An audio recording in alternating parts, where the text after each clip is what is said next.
Today I'm joined by Lien, founder of the 7-Figure Exit and Forbes contributor, who's going to show you not only how to get your business finances under control, but how to transform them into a pathway to real wealth. She'll share a proven framework that starts with mastering the basics of financial management and lead you all the way to building lasting wealth outside your business. This conversation will give you the complete roadmap from basic financial management to true financial freedom. As always, I'll be implementing what I've learned in this conversation in my own businesses and share the results in a future video. Now, let's dive into today's episode of The Tipping Point of Success. Lien, how are you? I am very well. It's such an honor to be here. It's such an honor to have you, and thank you so much for doing this. I really appreciate it. Let's move to talk about the 7 lessons that got you from entrepreneur to investors. And we're going to concentrate the 5 secrets to reaching the tipping point of business success. And we'll break them one by one. And the first one is focus on profit, not just revenue. I'm assuming we're all business owners. We have a business. We're not trading time for money. But having a business and not trading time for money doesn't necessarily mean that you make a profit. Profit is the thing that you need to make investments. But it all starts with making a profit in your business, and applying that profit first method is a great way to do that because it forces you to put profit first in your business, even if it's just 5% or 10%. But putting that profit aside is step number 1. And with aside, I mean literally on another separate bank account that you don't touch to pay any of the invoices or to pay yourself a salary. It's your profit account where profit gets stored and where at some point in time you'll make a decision what you're going to do with that money and how are you going to invest that money. I want to take it a step back and ask you, why should I transform or evolve from an entrepreneur to an investor? Now, I've been an entrepreneur for 15 years, and it was only a couple of years ago that I came to realize that my business is an asset where I'm investing stuff in. I'm investing my time, my passion, my energy, my money, the money of the business I'm reinvesting. I'm putting almost everything into this investment. It's a thing where you put resources in and ideally more resources come out.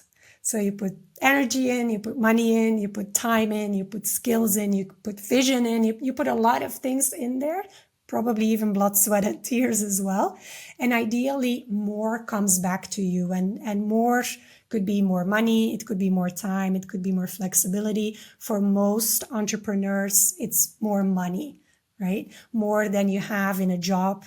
And what I came to realize a couple of years ago was I was in business for 10 years, I think, at the time. And I was like, besides my own home, I have not invested in anything else. Literally, almost all of my net worth is put into this business. And if you read a little bit of books about investing, every successful investor will tell you that you need to diversify to reduce risk. And I was like, oh, I have not diversified because everything is in my business. A little bit in a house as well, but almost everything is in my business. If this doesn't work, I have nothing else. I have to start all over again. There is nothing else that is going to bring me an income.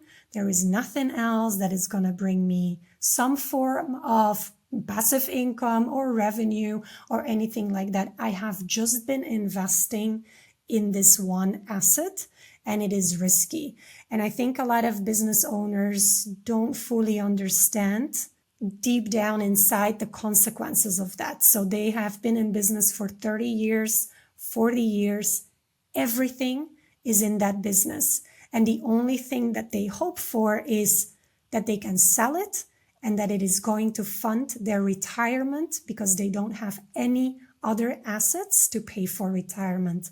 And that's risky. I wouldn't advise no one to do that. So every entrepreneur should realize that their business, it's also an asset that needs to bring money to the table, and it should not be your only asset that you have as an investor. I think that a lot of what drives that narrative is the need or the talk about being focused. I want to grow the business. I really need to be focused on doing that one thing. It's a lot of talk about the one thing, and I should really be concentrating on that and think about the business all the time. And when I think about diversifying, the first thing that comes to my mind is, but then, disperse my energy into different directions. I won't be focused on my business, and it won't grow as much, or it won't go fast enough. I have to be really concentrated on that. So what's your response to that? Yeah, it's a valid concern. And I think it's good to have that concern. Is it right? Not from my experience. Now, there are all kinds of investments you can make. Investing in your own business is the most intense one. It requires time, energy, blood, sweat, and tears, and all of these things, and a lot of money often as well. But there are a whole bunch of investments out there that literally don't require anything of your time. You basically put your money there, you leave it, and more money comes out, right? But if you are an entrepreneur and you're in building, growing, scaling mode, your business requires 95% of your attention. So you probably want to spend that 5% of your energy that is left into putting some of that money, that profit that comes from your business, into other investments that do not require lots of your time or energy or whatever. So maybe... Is it only for I'm sorry to disrupt the answer, but is it only for de-risking my financials, or is it actually a good thing for the business? It could be. So for example, some entrepreneurs take out profit from their business and reinvest it into other businesses. They're angel investing or, doing something like that. And if you do that in businesses that teach you certain things about business, about your market, about evolutions in your market, about other things that are relevant, then that's going to be great for your business too, because you will become a better entrepreneur because of that. Other investments that you make, they don't make you a better entrepreneur necessarily. Maybe you're just buying some stocks here and there, or you're investing in art.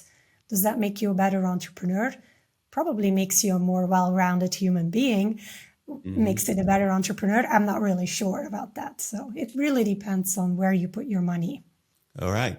So we talked about profit first. That's the first step of transforming from entrepreneur to investor.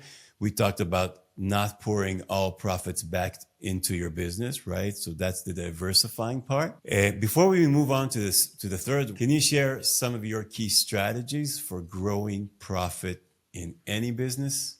I can share what I do with my own business and what we advise clients to do, because when you're a small business and you eventually want to sell it, and when I mention small businesses, I mean less than 2 million in annual revenue, basically. If you ever think about selling that business, which small business owners are at that level, you have to put profit first. That's clear, because profit is going to be the thing that the price is going to depend upon, or the value of your business is going to depend upon. Sustainable profit. Sustainable profit, ideally even slightly growing profit. It doesn't need to jump with 10% a year, but even if it's just a 1% or a 2% profit growth is definitely a good signal for a buyer, 100%. And you can leverage that growth or that future growth in your pricing negotiations. But in terms of growing profit as a business, I think, first of all, you need to put profit first in your mind, right? That's number one. You need to be able to have profit. Secondly, it's really good to know what profit looks like for your competitors or other people in your industry. So people often ask me, I make 11% profit. Is that good or is that bad? Well, it really depends on your business model and the industry that you're in. But if you can find that out, and you can, because there's reports out there that can tell you that kind of information, you can see if there's a couple of things you might have to do in terms of the expenses that you are making, where potentially you are making expenses that you don't have to make, that don't contribute to your business that much, or that you could reduce if you renegotiate a contract, for example. And those are the things that you can immediately do that will increase the profitability of your business. You won't have bigger revenue, that will stay the same. You'd still be making, say, 500,000 a year, but instead of making 50,000 in profit, you're making 75 or 80,000 in profit. And that's like, you can do that pretty quickly. If you, I mean, like if you're at the end of the year and you're going through your accounts, have a look to see what you're spending your money on. There's a lot of, you will be surprised, but you'll have a lot of recurring subscriptions running in your business that you're actually not even using, for software that you have or other kinds of things that you don't maybe even not know that you're actually paying for it. So doing a little audit every couple of months or at least once a year in the expenses that you make and cutting out the ones that you don't really need to run your business, that's a great second step that you can take in increasing profitability. And I think then the third step is understanding in which services you make the most money.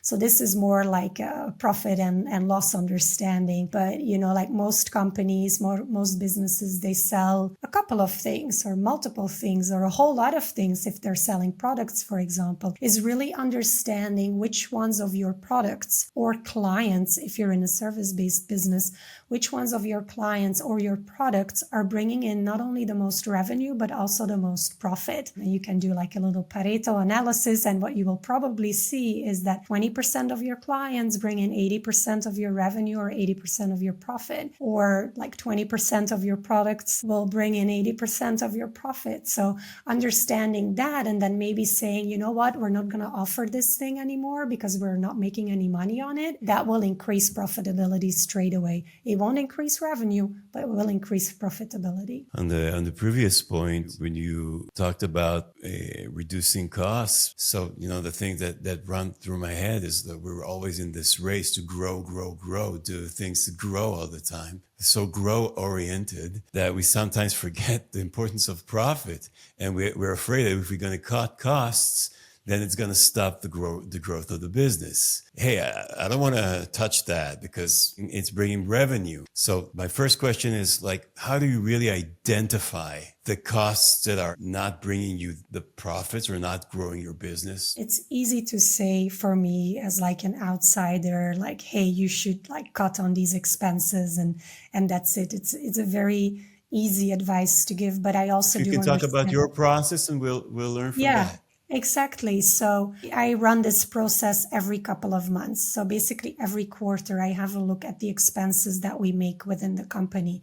And I mean, this is linked to the business model that I have. So I understand for other entrepreneurs, it will look differently depending on the business model. But one of the things that I'll do, I'll go to all of the expenses and I look at mainly subscriptions. That's my first thing that I would be looking at, everything that comes in every single month. And I honestly and truly ask myself, like, does this really help the business grow? And do I need to have access to it all the time? Which is also very crucial, I think, asking yourself that question, like not every piece of software, you need it all the time in order for you to grow your business. Maybe you only need it once a month to do the thing you have to do, but then further you don't really need it. So I think that's one of the things that helps me in making that decision.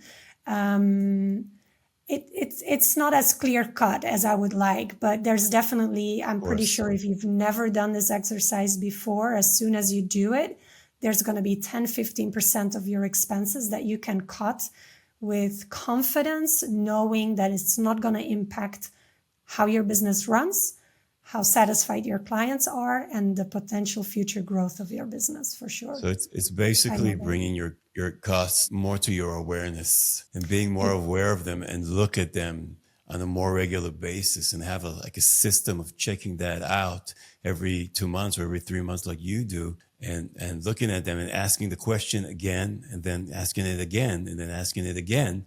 And every time validating this decision as you're doing it for the first time. Yeah, I think and that helped you to find to find the holes, right? Yeah, I Okay, think you're I really phrasing don't that need it very right now. well. Yeah, you're phrasing that very well. And if you're not sure about cutting the cost because you don't really see the impact of it yet, potentially negatively, don't do it. Right? This is Mhm. not like, I mean, we're not in a corporate restructuring exercise, right?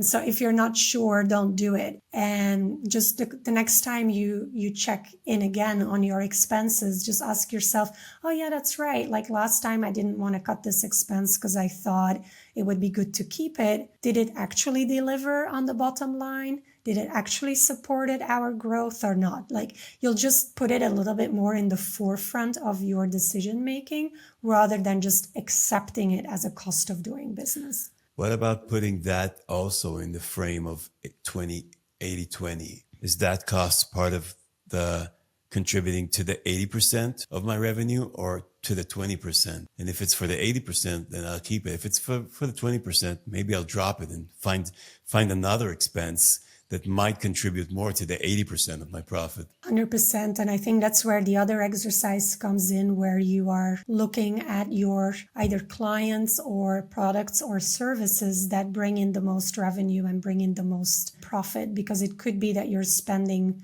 money specifically only on those products that turn out to not make you a lot of money. And that's also then an expense that you can cut, like you were So just how does saying right that now. process looks like in your business Yeah, of that really, I mean, evaluating? we started our conversation about having clean records and having clean books with your finances. Well, Yeah. one of the benefits or another benefit of having that is to be able to make these kinds of analysis on the expenses that you make, right? If you've got everything tracked in your systems, it shouldn't be too much work to, retract a little CSV file or an Excel file and basically run the numbers relatively easy and relatively quickly. I mean, profitability is harder to track than revenue is, right? In general, your business will know which service or product brings in which revenue, and it doesn't necessarily know the profitability of each product or each service, but it does do that mainly possibly for your clients as well. So it really depends on the cleanliness. Yeah. Yeah, cleanliness. Cleanliness of your books and how much data that you have available. So if you don't have that information available, it's probably not worth the effort trying to start gathering it. But if you do have it in your systems or you're supported by an accountant who can help you get these numbers out of your systems, it's worthwhile doing that exercise. Also, I think getting help of a business coach or someone who can take an objective look at the business and say, hey, I know you started a business because you wanted to provide this service or that product, but actually you're working very hard delivering this product to mass audience, but you're not left with a lot at the end of the day. But this product here, you're making a lot bigger percentage of profit on this one. And with a lot less effort, you should do that more. You should take the resources from the other product, put them in this product, right? So 100%. have someone from the outside take a look at your business and at your profitability across your products and services and help you determine which ones you need to continue working on and maybe transferring resources to, and which ones you should like leave behind, even though, sometimes it's a very painful decision to make, which I had to make a lot of times and always like, did I do the right thing? I'm not sure. You're touching on something important as well, because I mean, we've been talking a lot about, like numbers and money and expenses and Yeah. revenue and profit and all of these things, but we're also into business as freedompreneurs, which Yeah. basically means we want to make sure that what we do, we love what we do. And then that might also mean that we choose to do certain things in our business that might not be as profitable, but we absolutely love doing them. And that is also okay, right? I just want to stretch that, like just know that, profit's important. You should have it. It's your engine for growth. It's how your business gets valued and how you can sell it for a life-changing amount of money. It's really crucial. and make sure you're also enjoying the journey as an entrepreneur and as a freedompreneur, and make sure that you're doing the things Very that gives important. you, right? It gives you fulfillment. It gives you joy. It gives you the idea that you're making an impact. You're positively influencing people's lives. That's not only about making money and making a profit. There's more that Let's goes talk into about that. enjoyment. Let's talk about the Exactly. third pillar, which is avoiding an expensive lifestyle when profit grows. There's so much I could talk about this topic specifically. But in general, what I see is for most small business owners, and I'm guilty as charged, right? So this is not me lecturing anybody here, because I've gone through this process myself, and I'll probably go through it in the future as well. But for most small business owners, when we start making more and more money in our business and personally, ideally as well, is we increase our expenditure in our lifestyle. We buy the bigger house. We buy the bigger car. We go on more expensive holidays. We go on do more exclusive things. We go and dine in Michelin star restaurants rather than the burger joints around the corner. Like we tend to change our expenditure in the same amount as we grow our wealth or our richness. Why is that? I'm not an expert on money mindset, but I've done a lot of Mhm. money mindset work for myself. And it really depends on why there is a desire inside of you to spend a bigger lifestyle than the one that you had before. So some of the people that I know, they make more and more money, but they're not really interested in showing off that they make more money, enjoying that they make more money. They're not really interested in that. And for others, money is a validation. It's recognition. It's I am worthy, I can do this. And then hence, when you get your hands on more money, you will enjoy all the pleasures and fulfillment that it gives you because you never had that before in your life. So it really depends where you are coming from. But for a lot of people, most of us try to keep, how do you say that? Keep up with the Jonases. The neighbors have a bigger car, so we buy a bigger car. So this is what a lot of people do, not only business owners, people who have a 9-to-5 job do that as well. With every promotion, there's a bigger car, and with every promotion, there's an extension to the house,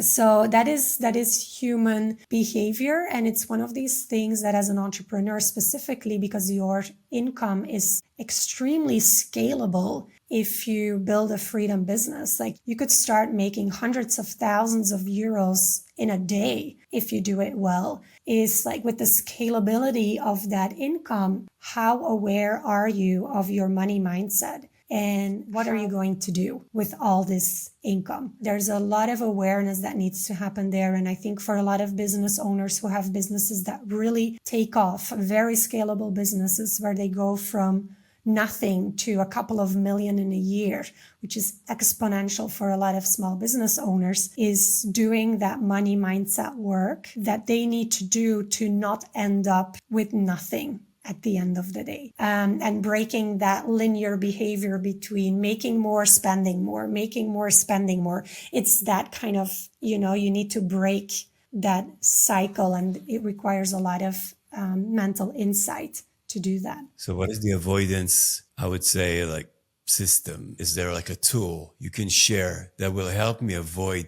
Because for me personally, I consider myself to be in the first group of people that doesn't really need to show off the money that they have. And the more my business is doing, the better my business is doing. I don't feel like the need to show that. But sometimes I do have like the urge of saying, hey, I earned that thing, or I earned that expense, I earned that vacation. I worked so hard. Let's just, I got a new client. He's bringing so much money. Let's just go on a vacation.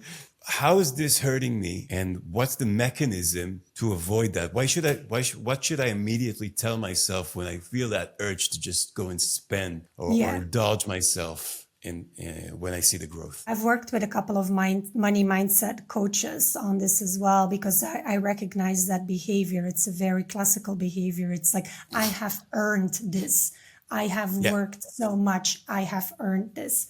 That might be true. It might not be true. It doesn't really matter. But it's having that awareness of like, what makes you say that you feel like you've earned it. What's been so hard on this journey that you feel like you've earned it. So there's this level of awareness to be creating around yourself. And I think awareness creates change. Awareness is like, I make a conscious decision about this rather than an unconscious decision. The unconscious decision is, I've got this new client. He's bringing in so much money. Let's celebrate and go to this restaurant, take this holiday, buy this car, whatever the celebration is. And it's often happening unconsciously. It's like boom, boom. If you, and this is with anything that is related to mindset, if you can make a gap between the impulse and you making a decision on the impulse, if you can make that gap a little bit bigger, and in that little bigger gap of maybe a few seconds, there is consciousness around, this thing happened, this is my reaction to it, and I could make a more deliberate reaction to it rather than just an intuitive reaction. That's where the power lies with anything. What will happen? What is expected to happen in this gap? What will I say to myself that is different? You will ask yourself the question, why? Why do I have this need to do this thing? This happens. I feel the need to do this thing. My intuitive reaction is this thing. Why? After I have the answer, I will tell myself, so I don't really need it, right? It could be. And it could also be that you're like, you know what? We're going to go for this splurge. This is great. Let's just enjoy this thing. That is also cool. But the decision is deliberate and more conscious than it is subconscious. Okay, so we talked about diversifying your income and the importance, but do you want to bring that more into the becoming an investor narrative? I'll give my freedompreneur take on it. Sure. I mean, there's money coming towards you from all kinds of places, right? And your business is one of these places. In general, your own business will require time, attention, energy, money. It requires a whole bunch of things. It probably consumes 90% of your waking hours, basically. Now, that business can do well and not so well, depending on market circumstances, but it can also do well or not so well, depending on your energy that you put into this business as well. And I have come multiple times in my life. It has happened to me where I could not fully give the energy to this business that was required for it to grow or even maintain or sustain itself. You know, you can get sick. You can get a burnout. There's so many small business owners going through burnout, for example. There could be issues in the family. There could be other things that are happening in your life. I mean, you're not just an entrepreneur, right? You have a lot of things happening in your life, and they can have an impact on the results of your business, specifically if it depends on your energy a lot. And that's risky too. You know, if you're really looking for freedom in your life, you want to kind of make sure that your income doesn't really depend on your energy, not just on your hours, but also on your energy that you're spending in this business. And you know what happens to your financial situation as a business owner if you can't work as dedicated in this business due to all kinds of circumstances? Are you still going to be okay? And that's another good reason, I think, for like diversifying your investments that you have. If you put all these, you know, like all your eggs into this little basket and that doesn't work anymore because you can't give it the attention or because of market circumstances and things like that, then where is it going to come from? The money that you need for living and supporting your family and doing all the things that you like doing. I have to tell you that this is getting me very emotional, Lien, actually, because, you know, I come from a country that is now at war. I mean, I live in Portugal, but so many of the people that are living right now in Israel feel that right now, that they just don't have the energy for their business. I mean, business what? It's war. Yeah. you And know, and that's fully understandable. And this is totally but in this outside situation, of to your have hands. that backbone of my investments, like you're saying, like you're suggesting, that's so smart, and that's part of the strength and the way to get through these periods, right? 100%. Absolutely. I mean, and these things happen. I mean, they're out of our control, but they have massive influence on our lives, on the day to day. So if you then have other, assets that are bringing you money or cash to do the things that you still want to do, whether that's a little house that you're renting out, or it's like some stocks that are paying you dividends, or it's an old timer car that you bought and it appreciated in value. Whatever it is that you're deciding to make your investments in, if you have those in the back, then you're going to be supported through these really tough times where basically you can't change anything about them. So 100%. Is there a recommended stream of income for business owners who are mostly invested in their business? Like, should I focus on more on stocks, more on real estate, more on investing in other businesses? I mean, I'm not a financial advisor, but if you're looking at making investments outside of your own business, Yeah. if you want to have it really hands off, I mean, Warren Buffett has built his whole wealth on basically ETFs. So ETFs are little buckets of a whole bunch of stocks from a lot of different companies. They form like this one little bucket, and you can buy a share or multiple shares in a bucket like that, in like a fund like that. Just having, like a little bit of your money into a couple of these ETFs. You just buy them and you don't touch it. You don't do anything. That's very hands off. And I mean, markets, in terms of stock markets, they go up and down, as we all know. Yet ETFs are pretty stable in the long run. I'm not a financial advisor, but it's one of the things Sure. that I have in my portfolio. And But of it's course. easy to do. So Right. So, but the idea, if I understand correctly, is understand that you're human. There's business cycles and there are energy cycles, and you might be going through both at the same time, or you might be going through them in different times. But because there are cycles and you have to be aware of that, then it's very important to diversify your income and create another source of income, which could be investing in ETFs and another passive income. So when a low energy period comes, or when a low business period comes, you have financial endurance because you have another source of income. Am I right? exactly. Exactly. And I'm not paraphrasing it correctly, but Warren Buffett is very clear on this. Is like, don't make sure your income depends on one source. Don't make your money come from just one single source. And for a lot of small business owners, it comes from their business. That's where their money Yeah. comes from, and from nothing Yeah. else.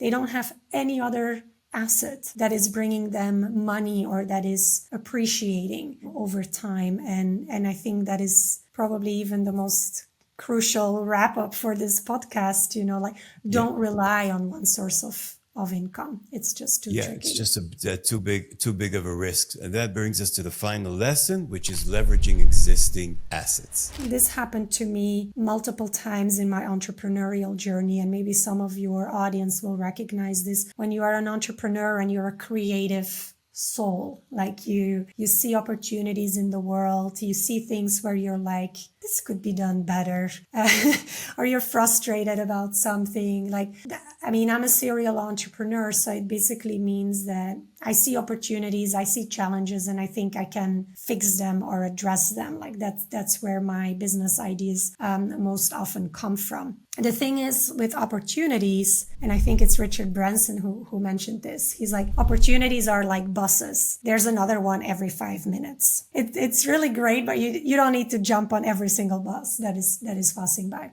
But the thing is, when you are a creative entrepreneur, what you will do is you will create a lot of assets over time, whether that's products you have been creating, whether that's intellectual property you have been creating, whether that's a real estate thing that you have been creating. I mean, there could be so many things that you have been creating over the years. And one of the mistakes that I made in the past was I got a little bit bored with some of these assets. So I kind of stuffed them somewhere and not do much with them. And that's a waste. Not always. Some assets, they have their little lifetime and then that's over and you can't do much with them. But it was one of the things that I learned when I wrote my book. So I wrote a book in 2017. I'm still so surprised that this has been an asset that has been bringing me money in every single month for so many years. And a couple of years ago, I was like, hold on, I've created this asset. I'm not really doing anything with it anymore.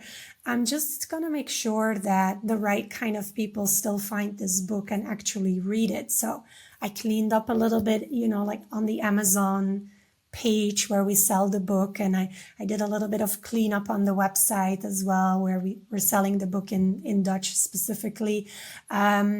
And I was like, this is just a way to leverage this asset that I already have. And we started making more money with it again. So you probably have assets that you have been building for years, many years ago, that you kind of, like they have a little bit of dust on them because you haven't touched them in a while, but you have put a lot of your creative energy into them. So leveraging them, seeing if you can bring them back to life and start making money with them again is absolutely a good strategy to do. You don't have to think about this every month, but like every year it's worthwhile to just think like, hey, what have I been creating that I have not been doing much with? There's a lot of people that I know that they have properties, they have been investing in real estate, for example, and they're just empty. These houses are empty. I mean, it's fine. You can leave them empty. I'm not saying that you shouldn't leave them empty, but you could see them as an asset rather than a liability and make money with them by renting them out, for example. It's also an opportunity there. There's an asset just laying around there that you might not leverage fully into a potential passive or relatively passive income stream. So that's one of the things that specifically for more creator type entrepreneurs that make a lot of things over the years is to don't forget about these things that you've made so many years before. Like, can you still leverage them? Maybe someone else wants to license them from you and build a whole other business around them, for example. There's a lot of opportunities to be leveraging old assets. Thank you for that reminder, Lien. It's such an important point, and I really sympathize with that point. And it reminds me, my background is being a musician and being in a band that's touring the country and other countries. And it reminds me that as a musician, you put out albums and you always think about the next album and the next album, and you're focused on that. But when you go to the show, you play the best songs of the first one, the second one, the third one, the fourth one. So you're always like taking those past assets and giving them new life, in the moment. And people really, really like that. And people really thank you for that. Hey, because, you're reminding them of the time that they enjoyed that then. I was thinking about it. Why isn't it the same with my past products? Why isn't it the same with my past assets that I've created? People can still enjoy them. Like people can still enjoy, songs from the first albums, even though it's my 10th album. Exactly. And maybe they enjoy the songs from the first album more even, Exactly. Because they discovered me then. There's a great story I want to share with you that I hope you will like. And I was watching this documentary about Fleetwood Mac, which is one of the greatest bands ever, in terms of album sales. It's just absolutely incredible. And they have such a long lifespan. And I thought it was really interesting. I was reading some of the statistics of their album sales, and they had an album that was already made in 78 or something like that, like a long time ago. And it hit #1 charts in Switzerland a couple of years ago. And I was like, talking about leveraging assets that you have created a very, very long time ago.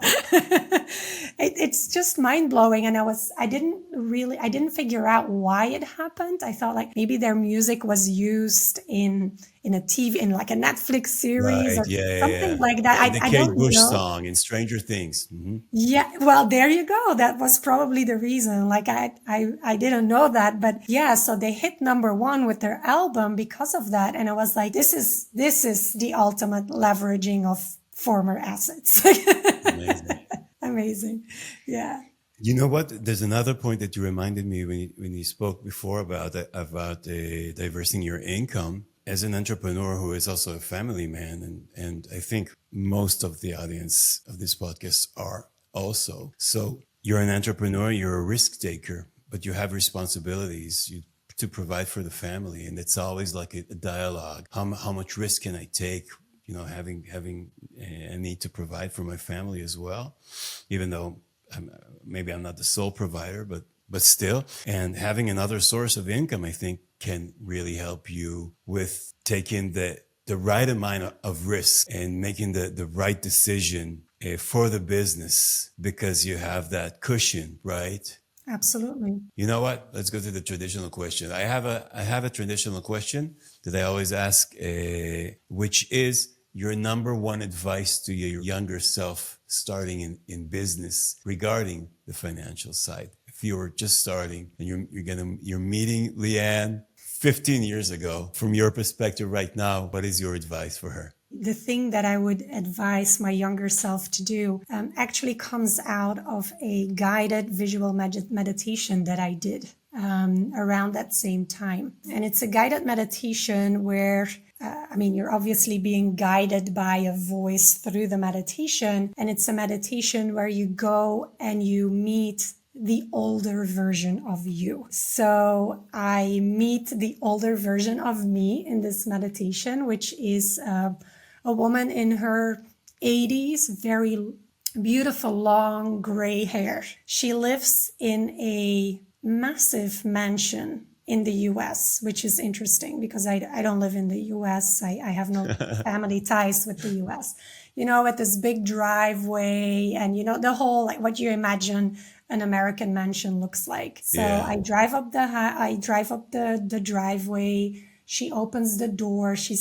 My older version is fully dressed in white, long gray hair. The whole house is almost empty. And it's very white. It's very bright. It has this beautiful energy to it. Very loving, very warm. And she's just guiding me in. She doesn't say much. And she brings me to this area, which has like really big windows looking out over stunning view.